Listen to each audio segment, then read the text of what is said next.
mga bibili dyan ng pick-up or SUV at hindi pa alam kung ano ba yung mas okay na bilhin, yung 4x4 o yung 4x2 lang. So yung 4x4, lahat ng gulong pwedeng umikot.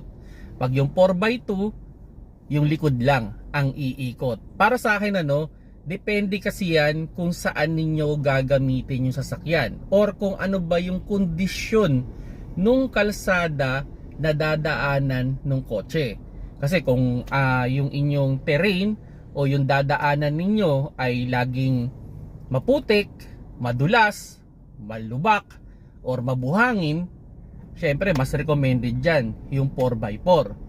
Pero kung kayo naman ay more on city driving, highway, halos hindi kayo nadadaan sa mga madudulas or maputik or mabuhangin na kalsada, para sa akin okay na yung 4x2 kasi sayang din yung amount na i-increase pag 4x4 yung kinuha mo.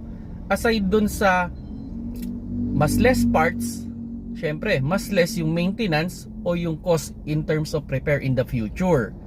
Now ito isang scenario lang way back then gumamit ako ng isang 4x4 na sasakyan. So capable siya na mag 4x4.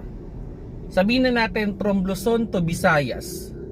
O sabihin natin around 500 kilometers o 1,000 kilometers yung balikan yan. Alam nyo ba na siguro nagamit ko lang yung 4x4 o sinwitch ko lang sa 4x4 ng almost siguro mga 200 meters lang. Ganun lang kalayo yung ginamit ko yung 4x4 niya. Sa 1,000 kilometers, almost 250 o 200 meters lang yung pinagamitan ko noon. Nung dumaan lang ako sa isang medyo madulas na kalsada na palayan. Yun lang. Pero kung tutusin, kaya naman nung 4x2. Pero nanigurado na ako, so ginamit ko yung 4x4.